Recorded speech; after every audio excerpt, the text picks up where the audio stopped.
Hello students. So today we are going to revise chapter number 13 of Companies Act. Hand written revision एक page में मैं पूरा chapter लिखूंगा, आप मेरे साथ लिख सकते हैं. Let's start with. So the chapter number is 13 and the name is appointment. दो चीजें हैं, अपॉइंटमेंट और दूसरी बात है रेमुनरेशन. एंड रेमुनरेशन भाई किसकी? Of MP stands for managerial personnel. Managerial personnel, तो बार बार ये वर्ड आएगा मैनेजरियल पर्सोनल. हम एब्रीवेटेड फॉर्म में इस्तेमाल करेंगे एमपी.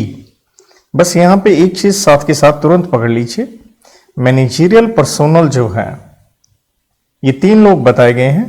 एक मैनेजर, एम फॉर मैनेजर, एक एमडी मैनेजिंग डायरेक्टर एंड तीसरा होल टाइम डायरेक्टर. सिर्फ तीन लोग, manager, MD, whole time director, जिनकी आप डेफिनेशन पढ़ते हैं. मैनेजर सबसेक्शन 53 में, एमडी 54 में and whole time director subsection 94 में. तो ये एग्जीक्यूटिव होते हैं. एक चीज ये भी आपको पता होनी चाहिए, एग्जीक्यूटिव मीन सारा दिन ये काम कंपनी में करते हैं, पार्ट टाइमर नहीं है. एमडी या डब्ल्यूटीडी होने के लिए एक चीज इंपॉर्टेंट है कि आप डायरेक्टर भी होने चाहिए. तो दैट मीन्स आप ड्यूल कैपेसिटी में हैं एज एमडी एंड डब्ल्यूटीडी. आप डायरेक्टर के साथ कंपनी के क्या हैं? एम्प्लॉय हैं. तो नेचुरल है, हर चैप्टर के साथ उसके रूल्स हैं. तो रूल्स का नाम भी बेटा यही है, द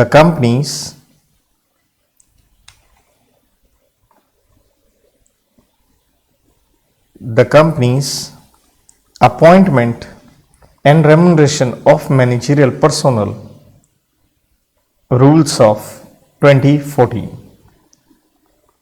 तो ये चैप्टर आता है बेटा सेक्शन नंबर 196 से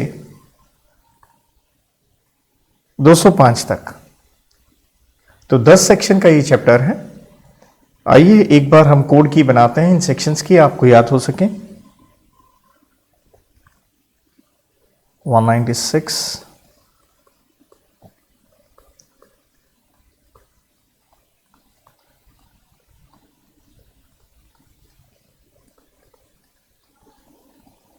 तो देखिए सबसे पहले है 196 में अपॉइंटमेंट.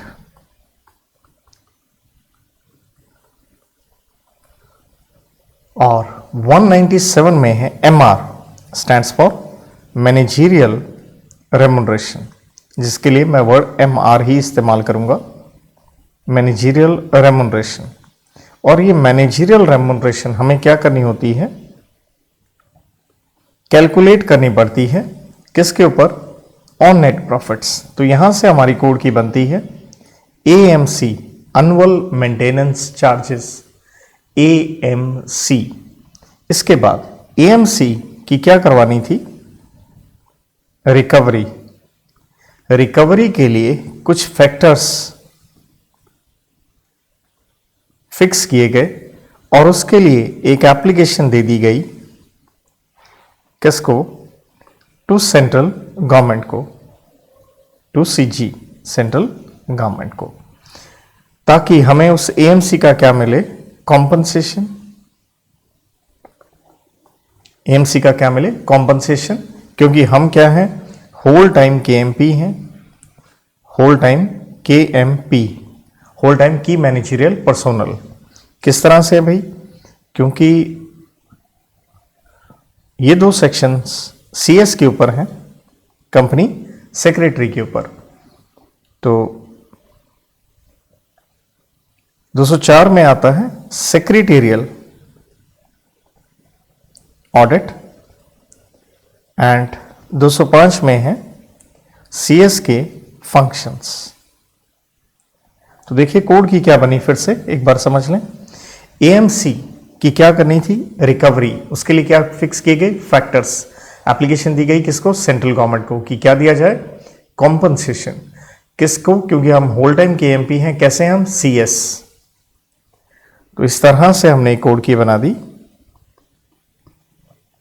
कि एनुअल मेंटेनेंस चार्जेस को बेस लेते हुए आगे तो अपने आप ऑटोमेटिकली वो बनती गई।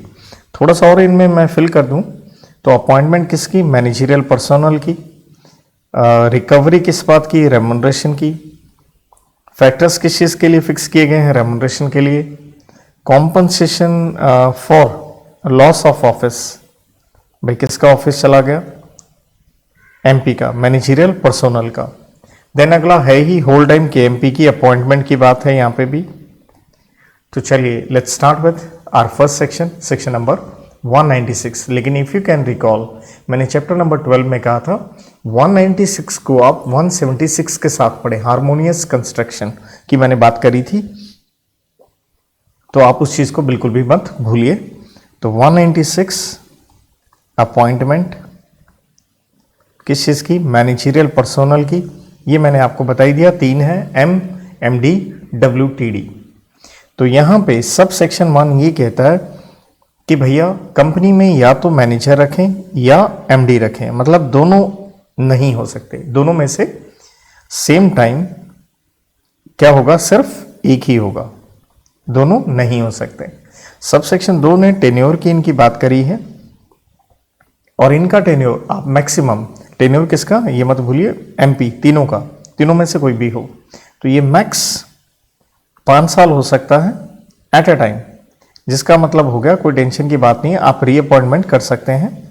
लेकिन जब आपने रीअपॉइंटमेंट करनी होती है, कंफर्म करनी होती है, तो आपने ध्यान रखना है 1 साल अगर पेंडिंग रह गया है उससे पहले आप रीअपॉइंटमेंट कंफर्म ना करें। तो कहने का मतलब है 1 year before expiry of tenure आपने रीअपॉइंटमेंट कंफर्म नहीं करनी है, मतलब आखिरी 5वें साल में ही आप उसे कंफर्म करें। सब सेक्शन 3 सबसे महत्वपूर्ण हो जाता है, इनकी नेगेटिव वे में बताई गई है डिस्क्वालिफिकेशन। तो पक्का आप एक चीज ना भूलिए, जब आप डिस्क्वालिफिकेशन पढ़ रहे हैं तो 164 आपके दिमाग में से नहीं जाना चाहिए, जहां पे मैंने आपको खुद एक कोड की करवाई थी, डैट इज मिक्का दिलेर पाची नाम से, तो उसको पक्का साथ में लेके चलिए। तो यहाँ पे डिस्क्वालिफिकेशन के लिए हमें बताए गए हैं 4 पॉइंट, तो उसकी मैं कोड की बता रहा हूँ, that is AICC, all India Congress committee, इस तरह से।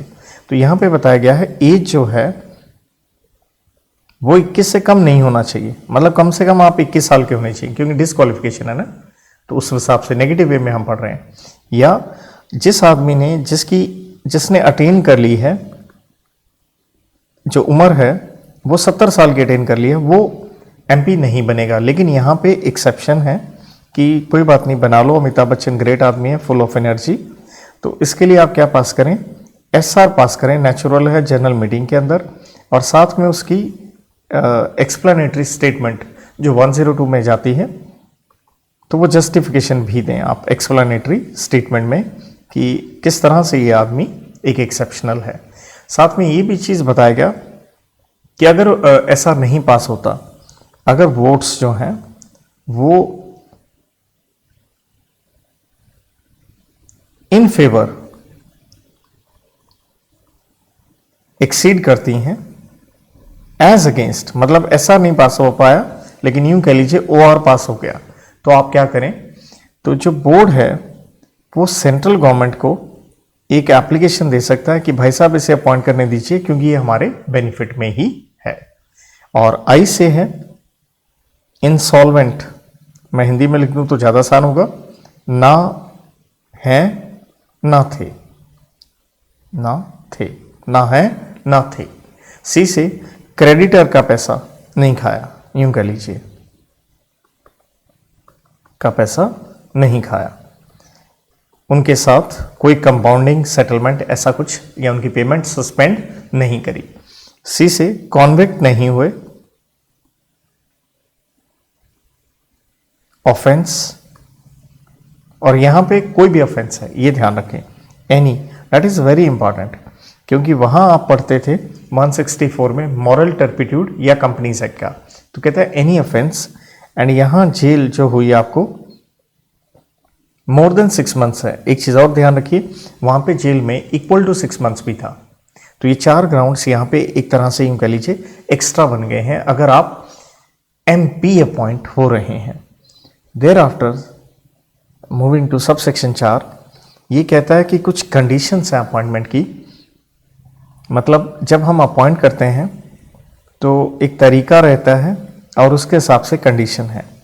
तरीका ये है कि भैया आप एज पर शेड्यूल 5 के हिसाब से अपॉइंटमेंट कर लीजिए, शेड्यूल 5 का क्या करें, कंप्लायंस करें। और साथ में यहाँ पे कंडीशन ये है बोर्ड रेजोल्यूशन पास होगा प्लस इस चीज़ का अप्रूवल लेना होगा आपको OR में, OR से जनरल मीटिंग के अंदर। अंडरस्टूड है। नेक्स्ट GM में अप्रूवल भी करवाइए कि ये MP ठीक अपॉइंट हुआ है या नहीं।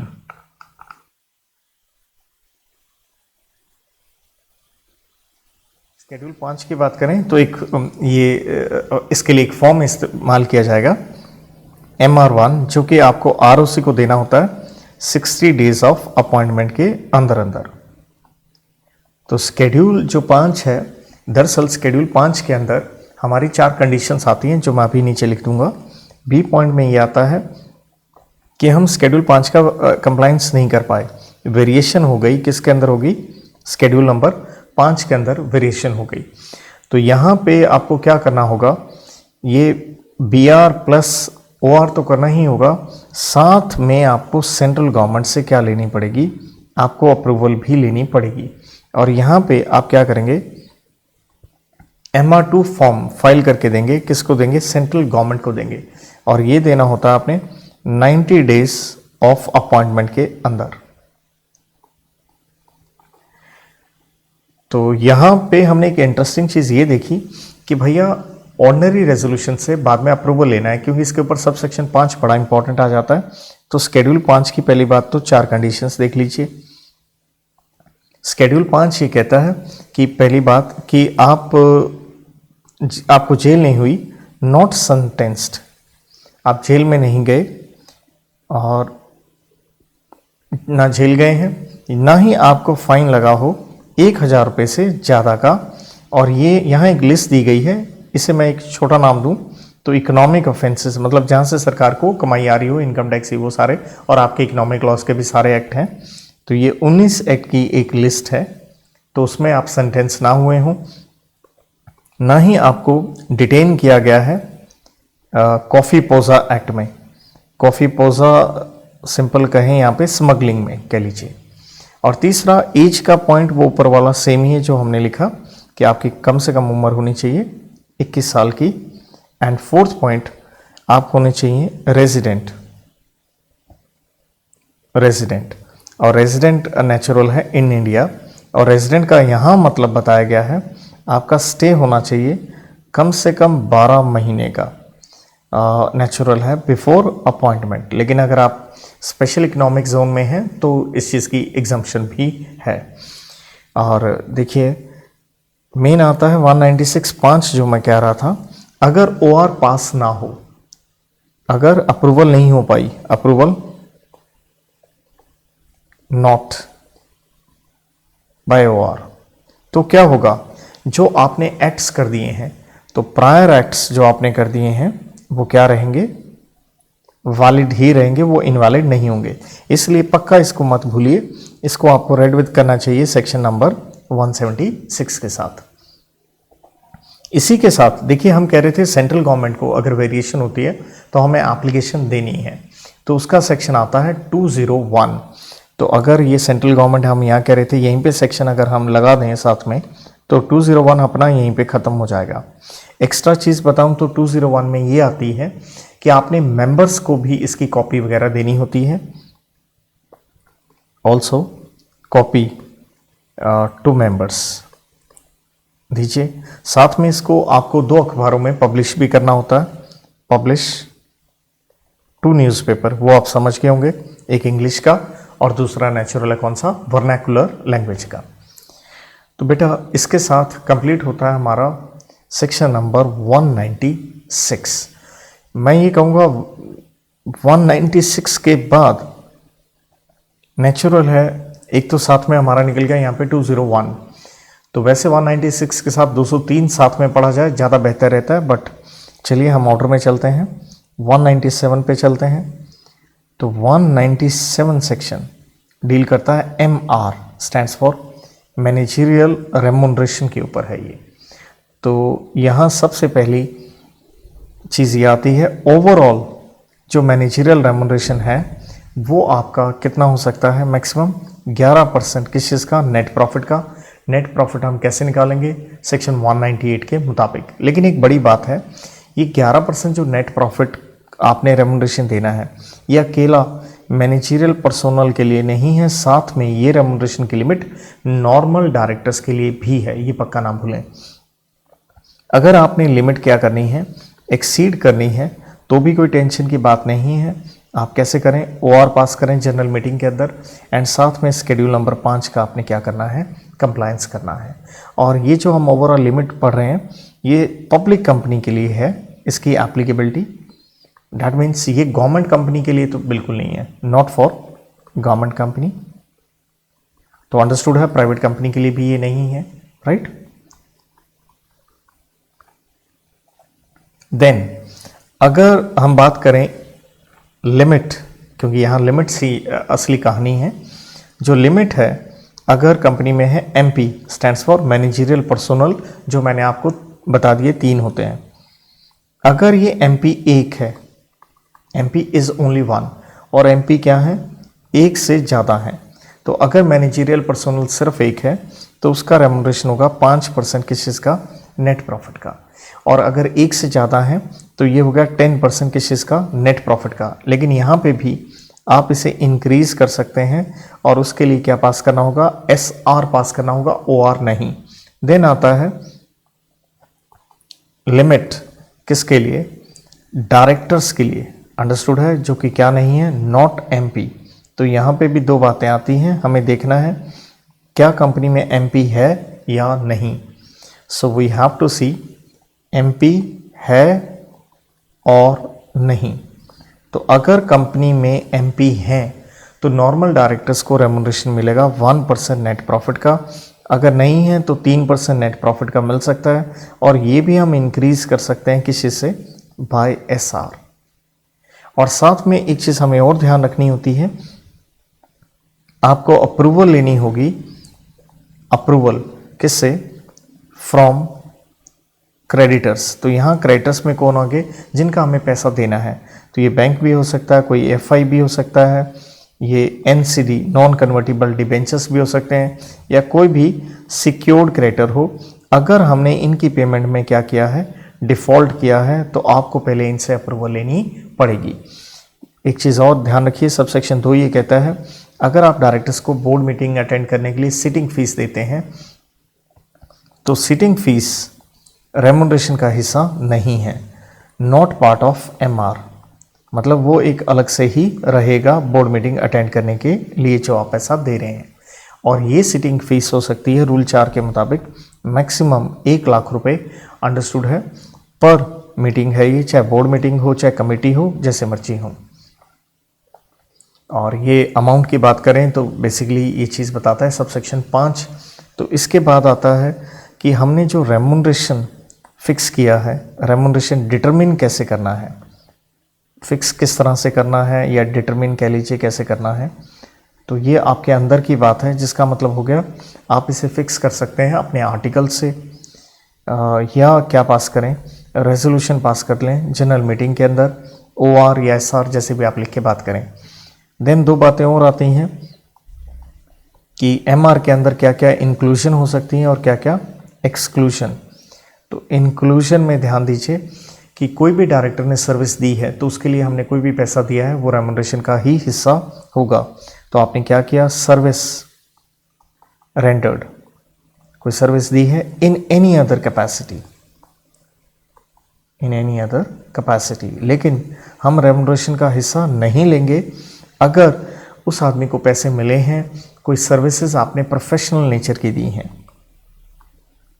सर्विसेज प्रोफेशनल नेचर की हैं, एंड साथ में बड़ी बात है उसके लिए, इस काम के लिए क्या है, रिक्विजिट क्वालिफिकेशन उस MP के पास, डायरेक्टर के पास है, तो आप दे सकते हैं। और ये डिसीजन लेना होता है 178 में, जब कंपनी में एनआरसी बनती है, नॉमिनेशन रेम्युनरेशन कमेटी। अगर ना हो तो बोर्ड ऑफ डायरेक्टर्स के द्वारा। अब आप पेमेंट कैसे करेंगे, तो आप जैसे मर्जी कर लीजिए। आप पेमेंट मंथली भी कर सकते हैं, आप परसेंटेज वाइज भी कर सकते हैं। परसेंटेज किसका, नेट प्रॉफिट का, और अंडरस्टूड है मिक्स भी कर सकते हैं, तो जैसे मर्जी आप कर लीजिए। देन अगर गलती से दे दी गई है एक्सेस रेम्युनरेशन, एक्सेस रेम्युनरेशन जिसका मतलब है जो लिमिट्स थी उसको हमने क्या कर दिया है, एक्सीड कर दिया है, तो क्या करना होगा, ये पैसा आपको रिफंड करना होगा। और ये रिफंड करना होगा आपको 2 साल के अंदर अंदर, या ये पीरियड कम भी किया जा सकता है कंपनी के द्वारा। और ये पैसा आपको एज ए ट्रस्ट अपने पास होल्ड करके रखना होगा। That means you have to return this money. और कंपनी ये पैसा किसी भी सूरत में वेव नहीं करेगी कि भाई कोई बात नहीं, जो एक्सेस दे दिया, नहीं, ऐसा नहीं होगा, आपको देना ही पड़ेगा।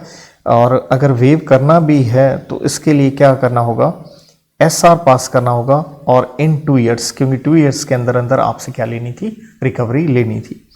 देयर आफ्टर जो भी रेम्युनरेशन दिया है इसका डिस्क्लोजर जाएगा, कहाँ जाएगा, बोर्ड रिपोर्ट में। कहाँ बनती है, वो बनती है अंडर सेक्शन 134 के अंदर।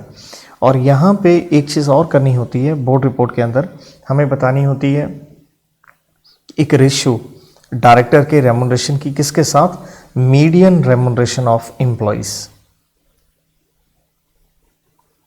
उसके साथ ये एक रेशियो बतानी पड़ती है। साथ में ही हमें कुछ स्पेसिफाइड एम्प्लॉइज से रिलेटेड भी अपनी रिपोर्ट में लिखना पड़ता है। दैट इज स्पेसिफाइड एम्प्लॉय को मैं शॉर्ट में लिख रहा हूँ।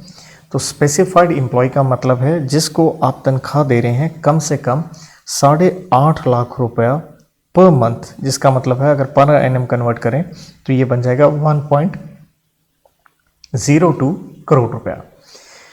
तो एंड इनकी रेम्युनरेशन, इन्हीं एम्प्लॉय की अगर रेम्युनरेशन क्या है, अगर ये remuneration more than managerial personnel है, और साथ में इन एम्प्लॉयज़ के पास एंड इनके पास अगर हैं कंपनी के 2% इक्विटी शेयर, चाहे वो खुद के पास हैं, सेल्फ कह लो, स्पाउस कह लो, या डिपेंडेंट चिल्ड्रन के पास, तो ये आपने बोर्ड रिपोर्ट में डिस्क्लोजर देना है। इसके बाद बारी आती है इंश्योरेंस करवाई है आपने, एमपी की नहीं करवाई, ये ध्यान रखिएगा, अकेला एमपी नहीं है यहाँ पे।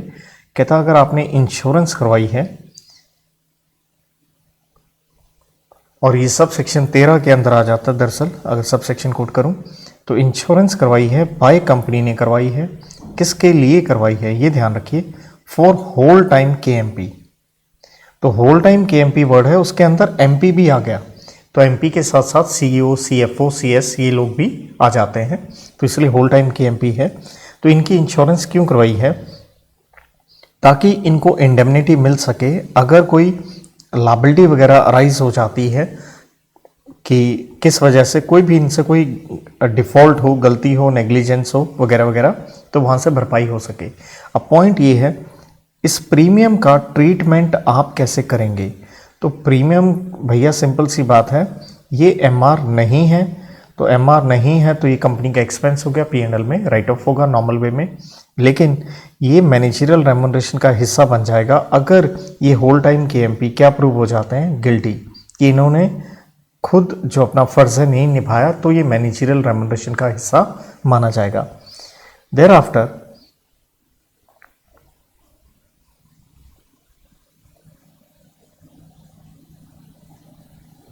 सब सेक्शन 14 में बात आती है कि अगर कोई कमीशन वगैरह क्या दिया जा सकता है, किसको, एमडी डब्ल्यूटीडी को, कहाँ से, from holding and subsidiary company. तो ये बिल्कुल आप दे सकते हैं, बस इसका आपको बोर्ड रिपोर्ट में क्या देना है, डिस्क्लोजर देना, और कुछ नहीं है। इसके बाद हम इसके साथ 2 सेक्शंस को, 2 चीज़ों को और रेड विद करेंगे, लेकिन उससे पहले अगर इनएडिक्वेट प्रॉफिट्स हैं, मैनेजरियल रेम्युनरेशन देना चाहते हैं हम, और क्या है, इनएडिक्वेट प्रॉफिट्स हैं, या यूं कह लीजिए लॉसेस हैं। तो इन दैट सिचुएशन हमें एमआर कैसे देना है, तो उसके लिए आपको साथ में रेड विथ करना है स्केड्यूल नंबर 5। तो स्केड्यूल नंबर 5 ये कहता है कि ये एमआर आप दे सकते हो only to managerial personnel, that means normal director यहां नहीं आएंगे। और इसके लिए लिमिट्स हैं, और ये लिमिट है based on EC. EC stands for effective capital over here. तो इफेक्टिव कैपिटल के ऊपर ये लिमिट्स हैं। तो दो चीज़ें हमें देखनी है, क्या है लिमिट्स और क्या है इफेक्टिव कैपिटल। तो लिमिट्स में यहाँ 4 बातें आती हैं बेटा। अगर आपका इफेक्टिव कैपिटल इज, अगर इफेक्टिव कैपिटल है या तो नेगेटिव है या फिर 5 करोड़ से कम की है, तो इधर हम लिखेंगे मैनेजरियल रेमुनरेशन। तो जो आपने मैनेजरियल रेमुनरेशन देना है ये हो सकता है 5 लाख रुपए महीना, डैट मीन्स साल का 60 लाख, तो महीने के हिसाब से मैं लिख रहा हूँ। और अगर इफेक्टिव कैपिटल 5 करोड़ से ज़्यादा है लेकिन 100 करोड़ से कम है, तो आप दे सकते हैं 7 lakh per month, per annum हो गया 84 लाख। और अगर ये 100 करोड़ या उससे ज़्यादा है बट लेस देन 250 करोड़ है, तो आप दे सकते हैं ये 10 lakh per month, that means 1.2 crore. और ये अगर 250 करोड़ या उससे ज़्यादा है तो आप दे सकते हैं 1.2 करोड़, ये पर एनम में ही लिख रहा हूँ, प्लस इसको पर मंथ में नहीं लिख रहा हूँ मैं, प्लस 0.01% किस इसका इफेक्टिव कैपिटल का ओवर किसके 250 करोड़ के। तो ये आपको प्रैक्टिकल क्वेश्चन आ जाता है, ध्यान रखें। और ये जो मैनेजरियल पर्सोनल की मैंने अभी जो लिमिट्स बताई हैं ये पर एनम पर पर्सन के हिसाब से, एक व्यक्ति के हिसाब से। और इफेक्टिव कैपिटल का अब मतलब क्या है, इफेक्टिव कैपिटल में आप क्या कीजिए, सबसे पहले अपनी पेड अप कैपिटल उठाइए, नेचुरल है, फिर क्या लीजिए, शेयर प्रीमियम लीजिए, फिर अपना रिजर्व्स एंड सरप्लस लीजिए, साथ में आपने अपने लॉन्ग टर्म लोन्स, डिपॉजिट्स, ये सब लेने हैं, लॉन्ग टर्म बोरिंग्स कह लीजिए। और लॉन्ग टर्म का मतलब है 1 साल का पीरियड, 1 साल से ज़्यादा का पीरियड हो। और इसमें से आप माइनस करेंगे एक्यूमुलेटेड लॉसेस, साथ में आप माइनस करेंगे अपने प्रीलिमिनरी एक्सपेंसेस, साथ में आप माइनस करेंगे इन्वेस्टमेंट अगर आप इन्वेस्टिंग कंपनी नहीं है। और ध्यान दीजिए ये जो लिमिट्स हैं बाय एसआर लिमिट्स जो हैं हम क्या कर सकते हैं, उन्हें इंक्रीज कर सकते हैं। और ये इफेक्टिव कैपिटल में एक चीज़ और ऐड ऑन करके बता दूं, इफेक्टिव कैपिटल के लिए आपको एक डेट देखनी होती है, तो इफेक्टिव कैपिटल देखनी होती है पिछले साल के मुताबिक। लेकिन अगर ईयर ऑफ इनकॉर्पोरेशन है तो जिस दिन आप अपॉइंट हुए हैं उसके हिसाब से हमें इफेक्टिव कैपिटल निकालनी है। तो इसके साथ मैं कह रहा था हमें सेक्शन एक रेड विथ करना है,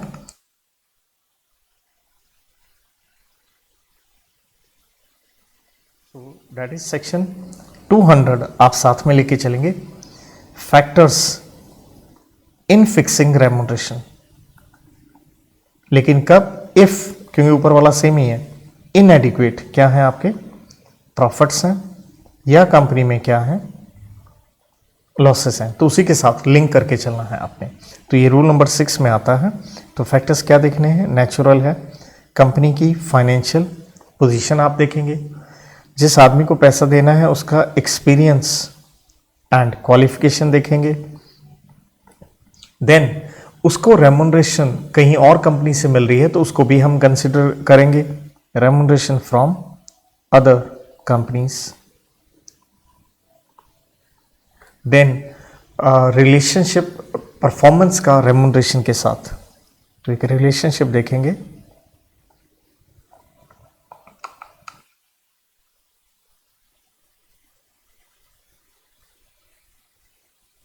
आपकी परफॉर्मेंस का आपके रेमुनरेशन के साथ में। और देन आपके पास क्या कंपनी की कोई सिक्योरिटीज़ वगैरह हैं, और कहीं वो सिक्योरिटीज़ वगैरह आपने कोई गिरवी वगैरह तो नहीं करी हैं पिछले साल, तो ये सब चीज़ें हम देख के रेमुनरेशन आपका फिक्स करेंगे। लेकिन अल्टीमेटली तो हमने पढ़ा रेमुनरेशन आपका बेस्ड किसके ऊपर होगा, ऑन द नेट प्रॉफिट। तो अब हम बात करते हैं सेक्शन नंबर नेचुरल है इसके साथ 198 की। तो 198 में हमें क्या करना है, कंप्यूट करना है। क्या कंप्यूट करना है, नेट प्रॉफिट कंप्यूट करना है। तो उसके लिए सबसे पहला स्टेप क्या लें आप सबसे पहले उठाइए आपका ग्रॉस प्रॉफिट। उसके अंदर आपने ऐड करनी है दो आइटमें, एक आपकी जो सब्सिडीज कह लीजिए या बाउंटीज कह लीजिए जो गवर्नमेंट से या किसी भी अथॉरिटी से मिली हो। नंबर 2 इंपॉर्टेंट है प्रॉफिट जो आपने बेच के कमाया, किस चीज़ से, फिक्स एसेट से। लेकिन यहाँ प्रॉफिट का एक फार्मूला लेंगे जो कि डिफरेंट रहेगा, that is cost value minus written down value के हिसाब से आपने लेना है। और इसके बाद सबसे इंपॉर्टेंट चीज़ आती है, आपने क्या करने हैं, डिडक्ट करने हैं, माइनस करनी है। तो यहाँ पे मैं कोड की आपको बना के दे रहा हूँ, ये चीज़ें आपने माइनस करनी ताकि आसान लगे। तो कोड की है मेरी तरफ से बैड सर्विस टैक्स नाम से कोड की। बी से दो चीज़ें आप ले सकते हैं, ब्रॉड फॉरवर्ड लॉसेस, पिछले सालों के लॉसेस, बैड डेट्स कह लीजिए। ए से ऑल यूजुअल मतलब नॉर्मल वर्किंग चार्जेस जो भी नॉर्मली आप P&L अकाउंट के अंदर देखते हैं। डी से डेप्रिसिएशन लेनी है, लेकिन ध्यान रहे डेप्रिसिएशन लेनी है आपने एज पर शेड्यूल नंबर 2 के हिसाब से, ना कि जो भी आपका दिल करे। देन एस से हम ऊपर पढ़ के आए, डायरेक्टर्स को बोर्ड मीटिंग अटेंड करने के लिए क्या देनी पड़ती है, सिटिंग फीस।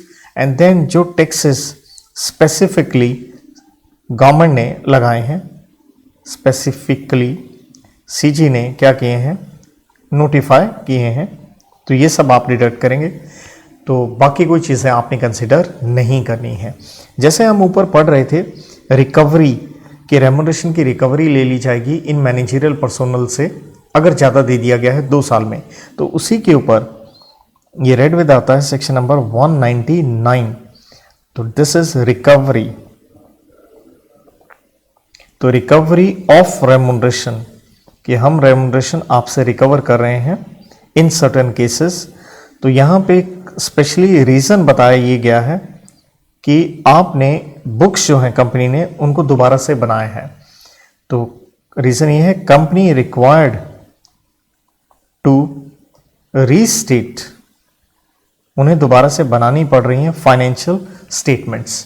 और क्यों बनानी पड़ रही है उसका कारण ये है, कारण ये है कि आपने क्या किया है, फ्रॉड वगैरह कंपनी में हुआ है या एक्ट के कंप्लाइंसेस वगैरह नहीं हुए। तो नेचुरल है हम रिकवरी लेंगे। किससे रिकवरी लेंगे, चाहे वो छोड़ के जा चुके हैं या हैं, पास्ट प्रेजेंट हैं या थे, चाहे वो मैनेजरियल पर्सोनल हो आपके CEO वगैरह, इन सब से ये पैसा रिकवर करवाया जाएगा। देयर आफ्टर तो रिकवरी का अमाउंट का फार्मूला क्या होगा, बहुत ही सिंपल, जितना अमाउंट आपने पे कर दिया है पेड माइनस पेबल, जितना उनका पैसा बनता है। और फ्रॉड हुए हैं तो उनकी बाकी लायबिलिटीज एज इट इज रहेंगी, बाकी जो उनसे भी सेक्शन में गड़बड़ की है डेट विल कंटिन्यू। तो यहाँ देखिए हमारा 196 हुआ, 197 हो गया, 198 हो गया, 199 हो गया। हमने 200 में फैक्टर भी पढ़ लिए, 201 में हमने सरकार को क्या दे दी थी, एप्लीकेशन। तो इसके बाद हम चलते हैं सेक्शन नंबर 202 के ऊपर। और 202 मैंने कहा था रेड विद 191 कीजिएगा। तो 191 का मैंने रिविजन आपको करवाया भी नहीं था, वजह बस यही थी। तो आइए मूव करते हैं सेक्शन 202, वेरी नाइस सेक्शन। और अगेन एग्जाम में प्रैक्टिकल क्वेश्चन उसके ऊपर आ सकता है। यहाँ क्या है, कॉम्पनसेशन है, कॉम्पनसेशन दे रहे हैं किस चीज़ के लिए, फॉर लॉस ऑफ ऑफिस, कि आपकी नौकरी गई, नेचुरल है किसकी, ऑफ मैनेजरियल पर्सोनल की नौकरी गई। वही 3 MD और आपका तीसरा होल टाइम डायरेक्टर, सिर्फ यही 3 लोग, मतलब नॉर्मल डायरेक्टर यहाँ नहीं है, ये पक्का याद रखिएगा। इसलिए सेक्शन 191 के साथ पढ़ा रहा हूँ। तो आपकी नौकरी गई है तो आपको कॉम्पनसेशन कितना मिलेगा, तो उसका क्वांटम के ऊपर ही प्रैक्टिकल क्वेश्चन आता है, बस यही ध्यान रखना है। तो यहाँ पे सिंपल लेके चलिए, सिंपल मैं फार्मूला कहूँ तो रेमुनरेशन इनटू पीरियड, लेकिन ये रेमुनरेशन कैसे निकालना है यही हमें सीखना है। तो रेमुनरेशन का यहाँ मतलब है जो भी आपको एवरेज रेमुनरेशन मिला, जब बात एवरेज की आ गई तो भाई कितने साल का, तो यहाँ पे है 3 साल इमीडिएटली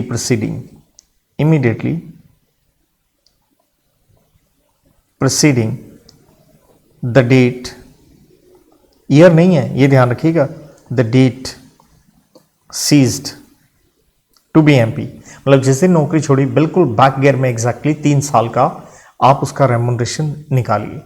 या मान लीजिए 3 साल उसने नौकरी नहीं की तो अंडरस्टूड है जितने दिन करी और पीरियड ऑफ सर्विस, दोनों में से नेचुरल है क्या लेना पड़ेगा, विच एवर इज लेस ले लीजिए। और पी का मतलब है पीरियड, तो पीरियड में हमें क्या करना है, हमें फिर से 2 चीज़ें देखनी है, कितने अरसे पहले आपको निकाल दिया गया, अनएक्सपायर्ड सर्विस कितना रह गया था आपका नौकरी, और स्ट्रेट वे इसको 3 साल से कंपेयर करना है, विच एवर इज अगेन क्या लेना है, लेस लेना है। तो इस तरह से आप उसको कॉम्पनसेशन देंगे। लेकिन अब है रिवर्स वे में, भाई नहीं देंगे कॉम्पनसेशन, नो कॉम्पनसेशन इफ, तो यहां पे 14 पॉइंट्स बन जाते हैं। तो पहले 6 पॉइंट जो स्ट्रेट वे दिए गए हैं, डेट इज, उसके लिए मैं हमेशा एक कोड की इस्तेमाल करता हूं, डेट इज RRV की विग, इस तरह से मुझे ठीक लगता है, पहले ही 6 पॉइंट आ जाते हैं। तो आप क्या हुए हो, आप रिज़ाइन हुए हो, और यहाँ रिज़ाइन का रीज़न क्या है, कंपनी का यूँ कह लीजिए मर्जर अमेलगमेशन हो गया और आप नई कंपनी में क्या हो गए, आप अपॉइंट हो गए। तो डैट मीन्स ऐसा सच आपकी नौकरी नहीं गई, तो लॉस नहीं है, तो हम आपको कोई कंपनसेशन नहीं देंगे। दूसरा है फिर से आप रिज़ाइन हुए हो, यहाँ रीज़न कुछ और है, तो यहाँ पे आप खुद छोड़ के गए हो, काहे को हम आपको कंपनसेशन दें। देन वी से है वकेशन ऑफ ऑफिस, तो वकेशन तब लगता है जब 167 का आप डिफॉल्ट करें, तो यहाँ आपकी गलती है, हम क्यों दें। देन है कंपनी क्या हुई है, वाइंड अप हुई है, और यहाँ पे ट्राइब्यूनल का कह लीजिए ऑर्डर आया है, या वॉलेंटरी भी हो सकता है, ज़रूरी नहीं है कि कंपलसरी हो। और मेन वजह क्या है, ये आपकी वजह से कंपनी बंद हुई है। डैट मीन्स यहाँ मैनेजरियल पर्सोनल का क्या है, नेग्लिजेंस है, आपकी गलती है। आई से आपने इंस्टिगेट किया है, मतलब आप ही ने इनकरेज किया है कि आपको निकाला जाए, इंस्टिगेट टर्मिनेशन। एंड जी से है आप गिल्टी हैं, फ्रॉड वगैरह वगैरह, नेग्लिजेंस कुछ भी कह लीजिए, दुनिया भर की लिस्ट है, मिसफिसांस, इम्प्रॉपर कंडक्ट, चाहे वो आपने कहाँ किया है, चाहे वो आपने कंपनी में किया, सब्सिडरी में किया, चाहे होल्डिंग में किया, आपने कश नाम से कोड की। 6 पॉइंट ये हो गए। इसके बाद अगला पॉइंट जो मैं लेता हूं, डैट इज, ये 2 पॉइंट इकट्ठे से हैं, क्या हो गई, कंपनी वाउंड अप हो गई, कंपनी बंद हो गई। और ये कंपनी बंद कब हुई है, बिफोर और आफ्टर, आफ्टर के बजाय इसको लिखते हैं at any time, at any time with in 12 months, मतलब आपके जाने से पहले या आपके जाने के 1 साल के अंदर अंदर, जब आप क्या हुए, ceased to hold the office, आपके जाने से पहले या आपके जाने के 1 साल के अंदर अंदर कंपनी बंद हो गई। और बंद होने पे एसेट्स क्या है, इनसफिशिएंट है, एसेट्स इनसफिशिएंट, क्योंकि सबसे पहले क्रेडिटर्स की पेमेंट करेंगे, तो एसेट्स इनसफिशिएंट हैं टू पे शेयर होल्डर्स, मतलब हम शेयर होल्डर का पैसा नहीं दे पा रहे हैं, तो आपको हम नहीं देंगे। देन 6 पॉइंट ये हमारे रूल से आते हैं, रूल नंबर 17 में से आते हैं, और ये रूल नंबर 17 इस चैप्टर का नहीं है, वो है पिछले चैप्टर का, the meetings of the board and its powers. तो वहाँ दिया गया है कि आपने क्या किया है, आपने किया है जी डिफ़ॉल्ट। तो डिफ़ॉल्ट किस में किया है, इन पेमेंट, और ये भी 6 पॉइंट है, किस चीज़ की पेमेंट, तो ये जरा मैं इधर लिख रहा हूँ। तो आपने डिफ़ॉल्ट किया इन द पेमेंट ऑफ, ये वही जैसे 164 में हम ढेर सारी दीदी की बात कर रहे थे, तो उसी तरह से कह लीजिए ये है आपका deposit plus interest, debenture plus interest, और डी से ही डिविडेंड प्लस प्रेफरेंस शेयर की, जो प्रेफरेंस शेयर थे उनकी रिडम्पशन या उनका डिविडेंड नहीं पे किया है, लोन वगैरह का आपने पैसा नहीं दिया है, टैक्सेशन ड्यूज़ नहीं आपने पे किए हैं, या स्टैट्यूटरी ड्यूज़ ऑफ एम्प्लॉयज़, जो कि क्या बन जाते हैं आपके प्रोविडेंट फंड वगैरह, बोनस वगैरह, ग्रेचुटी, ये आपने पैसा नहीं दिया, तो इन दैट सिचुएशन आपको कॉम्पनसेशन नहीं मिलेगा। लेकिन अगर आप किसी और कैपेसिटी में सर्विसेज रेंडर कर रहे थे, नॉट एज मैनेजरियल पर्सोनल, तो कोई टेंशन की बात नहीं है, आपको पूरा का पूरा ये कॉम्पनसेशन मिल सकता है। तो ये था 202। तो 202 था किसके ऊपर, इंपॉर्टेंट चीज़ याद रखें, ये था मैनेजरियल पर्सोनल के ऊपर। तो अब हम आगे बढ़ते हैं 191 के साथ हारमोनियस कर रहे हैं हम। तो 191 और 202 में फ़र्क क्या है वो देखिए। 191 तो यहाँ फिर से हम कॉम्पनसेशन दे रहे हैं, और कॉम्पनसेशन किस लिए दे रहे हैं फिर देखिए, for loss of office, same point आ गया, या रिटायरमेंट वगैरह कह सकते हैं, लेकिन यहां किसको दे रहे हैं, that is the important point, to directors. तो यहां नॉर्मल डायरेक्टर्स आपको दिख रहे हैं, वहां सिर्फ एंड सिर्फ मैनेजरियल पर्सोनल था। तो यहां कॉम्पनसेशन क्यों दे रहे हैं, तो यहां पे दो ग्राउंड्स हैं जिस वजह से हम कॉम्पनसेशन दे रहे हैं। तो एक तो ये है, क्या हुआ है, ट्रांसफर हुआ है। ट्रांसफर का मतलब बेच दिया गया है। क्या बेचा गया, कंपनीज अंडरटेकिंग, कंपनी का हिस्सा, कंपनीज अंडरटेकिंग आपने बेच दी है, चाहे वो पूरी बेची होल या पार्ट में। नंबर 2, आपने क्या किए हैं, ट्रांसफर किए हैं, कंपनी के शेयर्स ट्रांसफर किए हैं, अगेन शेयर्स ट्रांसफर किए हैं होल और इन व्हाट पार्ट। और क्यों शेयर्स ट्रांसफर किए हैं, क्योंकि यहां पे कंपनी को एक ऑफर रिसीव्ड, एक ऑफर आई है, और ऑफर आई है किससे आ सकती है, किसी भी बॉडी कॉर्पोरेट या इंडिविजुअल से भी हो सकती है ऑफर। कोई बॉडी कॉर्पोरेट क्या चाहती है, वो चाहती है टू मेक कंपनी, वो चाहती है कंपनी बन जाए सब्सिडरी, या तो उसकी सब्सिडरी बन जाए या उसकी होल्डिंग की सब्सिडरी बन जाए, या ये कोई इंडिविजुअल है आपके शेयर्स लेना चाहता है। और शेयर्स क्यों लेना चाहता है, ताकि इसके पास कंट्रोल आ जाए, कंट्रोल वोटिंग राइट से आता है, ताकि इसके पास कम से कम 1/3 कंपनी के क्या आ जाए, वोटिंग राइट्स आ जाएं। तो देखिए जब कंपनी ट्रांसफर होगी तो नेचुरल है डायरेक्टर्स की कुर्सी तो जाएगी, लॉस ऑफ ऑफिस होगा, तो क्या उसे कॉम्पनसेशन मिल सकता है। तो यहाँ पे लॉ कहता है यस हम कॉम्पनसेशन दे सकते हैं, वरना तो नहीं देना था, कॉम्पनसेशन इफ। तो मेन कार्य है आपने क्या करना है, जनरल मीटिंग में ऑर्डिनरी रेजोल्यूशन पास करवाओ। उसके लिए आप सारे जानते हो, नोटिस, एक्सप्लानेटरी स्टेटमेंट, सारी डिटेल दो, कितना रेमुनरेशन, क्यों, क्या रीजंस हैं, क्या जस्टिफिकेशन है, this and that. So everything you have to put over there, सारी एक्सप्लानेटरी स्टेटमेंट वाली बातें हैं, और इसके अंदर ऐसा कुछ भी नहीं है।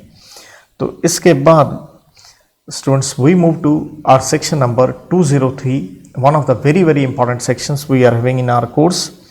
तो 203 के ऊपर आता है आपका अपॉइंटमेंट, किस चीज की, होल टाइम की MP. So now that is the difference you have to realise, appointment हो रही है होल टाइम की मैनेजरियल पर्सोनल की। एक है आप के एम पी की डेफिनेशन पढ़ते हो under section 2 sub section 51, that is different, it is different, ये पक्का आपको याद रहे। तो सबसे पहले है होल टाइम के एम पी, भाई होता क्या है। तो होल टाइम के एम पी में 3 चीजें हैं, 3 चीजें आपने साथ में लेके चलनी है कि भाई होल टाइम के एम पी में आता है एमडी, या फिर सीईओ, चीफ एग्जीक्यूटिव ऑफिसर, या मैनेजर, तीनों में से कोई एक।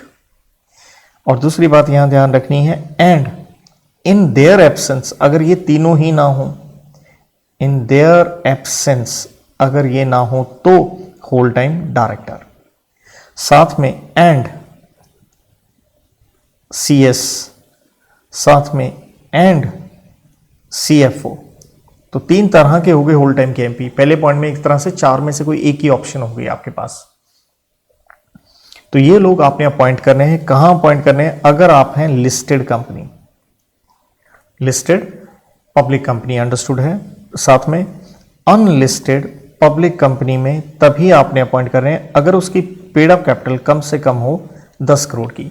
एक रूल 8A और पक्का याद रखें, रूल 8A ये कहता है कि अगर आप प्राइवेट कंपनी हैं और अगर आपकी पेड अप कैपिटल यही 10 करोड़ है, तो आपको एक सीएस, होल टाइम सीएस रखना पड़ेगा। ये प्राइवेट कंपनी के लिए सिर्फ सीएस के ऊपर बात है, रूल नंबर 8A। देन ये अपॉइंटमेंट जो होनी है ये बोर्ड मीटिंग में होती है, कहने का मतलब बीआर पास होगा, आरबीसी यहां पे नहीं लगेगा। 175 में रेजोल्यूशन बाय सर्कुलेशन से बात नहीं बनेगी। देन इसमें ये एक जबरदस्त पॉइंट आता है, डेट इज मल्टीपल पोस्ट, क्या आप मल्टीपल पोस्ट पे आ सकते हैं अलग अलग कंपनीज में, वो भी इन डिफरेंट कंपनीज में? Can you hold as whole time KMP? तो होल टाइम KMP कैन, तो पहली बात आप कोई पोजीशन हेल्ड कर सकते हैं इन सब्सिडरी कंपनी में, जा सकते हो आप, कोई टेंशन नहीं है, या डायरेक्टर इन अदर कंपनीज, लेकिन यहां पे आपको बोर्ड की क्या लेनी पड़ती है, परमिशन लेनी पड़ती है। तीसरा पॉइंट बहुत बढ़िया है, be MD of one company. मान लो एक कंपनी में आप MD हो, एंड ऑल्सो आप हो सकते हैं MD या फिर M for manager in one another company, मतलब दो कंपनियों में आप M या MD के रूप में हो सकते हैं। लेकिन इस पॉइंट के लिए कुछ एक कंडीशंस हैं, और वो कंडीशन ये है कि भाई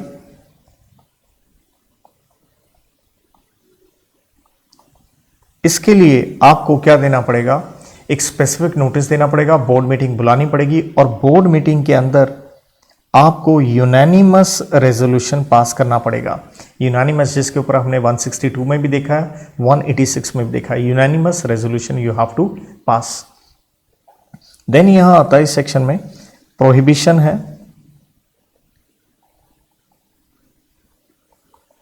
ऑन चेयरपर्सन कम आप CEO हैं, या चेयरपर्सन कम MD, इस तरह से आप कंपनियों में नहीं हो सकते हैं जब तक आपके आर्टिकल्स में नहीं लिखा या कंपनी कोई मल्टीपल बिजनेस ना कर रही हो, अनलेस आपके आर्टिकल्स के हिसाब से हो। और दूसरी बात है नो मल्टीपल बिजनेस आप कर रहे हो। 203 यहाँ खत्म नहीं होता, इसी में एक चीज और भी आती है कि यस आप इस तरह से हो सकते हैं। फर्दर एक्सेप्शन है इसी कार्य के लिए कि अगर ऑल्सो अगर आप क्या है, पब्लिक कंपनी है, आप पब्लिक कंपनी है और यहां लिमिट्स हैं कुछ, एक PUC पेड अप कैपिटल कम से कम आपकी हो 100 करोड़। इंपॉर्टेंट चीज यहां ध्यान रखिएगा, और नहीं है, यहां पे वर्ड आ रहा है एंड। साथ में अगर आपकी टर्नओवर हो 1000 करोड़, मेरे पास स्पेस कम है तो I am trying to manage 1000 crore. साथ में आप क्या कर रहे हैं, मल्टीपल बिजनेस कर रहे हैं, मल्टीपल बिजनेस कर रहे हैं। साथ में आपके पास क्या है, CEO है फॉर ईच बिजनेस, CEO हर एक बिजनेस के लिए, तो इस तरह से आप कर सकते हैं। और इसके बाद 203 के अंदर मेन जो पॉइंट बचता है वो बचता है वैकेंसी। तो मेरे पास जितनी स्पेस है आई वुड लाइक कि मैं इसी पेज पे इसको फिनिश करूं। तो अगर कोई वैकेंसी आती है होल टाइम KMP में, तो जैसे इंडिपेंडेंट डायरेक्टर और वुमेन डायरेक्टर की थी कि 3 महीने या नेक्स्ट बोर्ड मीटिंग में whichever is later fill होगी, तो यहाँ पे भी बोर्ड फिल करेगा, लेकिन आपने वो फिल करनी है विद इन 6 मंथ्स। तो वैकेंसी आप फिल करेंगे 6 मंथ्स के अंदर अंदर। कौन फिल करेगा, बाय बोर्ड ऑफ डायरेक्टर, ये लोग फिल करेंगे। एक गवर्नमेंट कंपनी के बारे में और ध्यान रखिए, गवर्नमेंट कंपनी पे ये सेक्शन नहीं लगता है, सिर्फ CS एंड CFO के ऊपर ही लगता है। विद दिस ये सेक्शन हो जाता है समाप्त। यहाँ पे 204 एंड 205 सीरियसली बहुत छोटे से सेक्शन है। If I have to show my page, मैंने कहा था एक पेज मैं लिख दूंगा, बट मैंने 191 भी लिख के दिया और सारे सेक्शन एक बार कोड की बनाने की कोशिश करी, तो हल्का सा I miss the target of 1 page, so I am moving to the next page, but that is only 2 small sections on CS। तो सबसे पहले 204 आता है बेटा जी, और 204 कहता है कि भाई सेक्रेटेरियल ऑडिट, सेक्रेटेरियल ऑडिट, ये एक बड़ी कंपनियों को करवाना है सेक्रेटेरियल ऑडिट। और ये कौन सी कंपनी होगी उसकी हम लिस्ट पढ़ते हैं। तो ये करवाना है जी, अगर आप हैं लिस्टेड कंपनी, और दूसरा है अगर आप हैं अनलिस्टेड पब्लिक कंपनी और 2 लिमिट्स हमें देखनी है। अनलिस्टेड पब्लिक कंपनी, अगर आपकी पीयूसी पेड अप कैपिटल कम से कम हो 50 करोड़ की, या फिर आपकी टर्नओवर हो कम से कम 250 करोड़ की, तो आपको ये सेक्रेटेरियल ऑडिट करवाना पड़ेगा। और इस कार्य के लिए ऑब्वियसली आपको सीएस के पास ही जाना है। तो एक सेक्रेटेरियल ऑडिट रिपोर्ट बनेगी और ये रिपोर्ट बनेगी MR3 फॉर्म के अंदर। नेचुरल है, प्रैक्टिसिंग सीएस बनाएगा और ये बोर्ड रिपोर्ट के साथ 134 में जो बोर्ड रिपोर्ट बनती है उसके साथ इसे अटैच किया जाएगा। और इसके बाद सेक्शन नंबर 205 फंक्शंस, नेचुरल है किसके, सीएस के। एक कोड की से लिख देते हैं 5-6 पॉइंट। राम, तो भगवान राम की कहानी, राम सागा, इस तरह से कोड की। तो आर से रिलेटेड सबसे पहले आपका पॉइंट बनता है, आपने रिप्रेजेंट करना है कंपनी को ऑब्वियसली बिफोर अथॉरिटीज। ए से आपने असिस्ट करना है जब जब जरूरत पड़े, किसको, बोर्ड ऑफ डायरेक्टर्स को। एम से सारी मीटिंग्स बुलवाने का काम तो आपका है ही, वो तो विशेष कार्य है। एस से आपने सेक्रेटेरियल स्टैंडर्ड्स फॉलो करने हैं, secretarial standards you have to comply with. Then A से जितनी आपने अप्रूवल्स अथॉरिटी से लेनी होती है वो सारा काम आपका ही है। देन आपने गाइडेंस देनी है टू डायरेक्टर्स, होल टाइम की एमपी एटसेट्रा एटसेट्रा। ए से अप्लाई करना है आपने सारे के सारे लॉस। तो with this students our chapter number 13 comes to an end. मैं एक चीज और कहूंगा, इस चैप्टर के साथ आप 190 को भी कनेक्ट कर सकते हैं। 190 किस पे था, कॉन्ट्रैक्ट ऑफ एम्प्लॉयमेंट, किस चीज का, MD-WTD का। MD-WTD दोनों क्या बन जाते हैं, आपके मैनेजरियल पर्सोनल में आ जाते हैं। तो उसको भी इस चैप्टर के साथ अगर लिया जाए तो दैट्स अ बेटर थिंग, जो कि एप्लीकेबल होता है पब्लिक कंपनी में, कि वो राइटिंग में कॉन्ट्रैक्ट है तो रजिस्टर्ड ऑफिस में कॉपी रखें, और अगर राइटिंग में नहीं भी है तो आपने उसका एक मेमोरेंडम रिटन में तैयार करके कंपनी में रखना होता है और मेंबर्स को इंस्पेक्शन कॉपी वगैरह का हक होता है। So on this note I wind up. Thank you, good luck.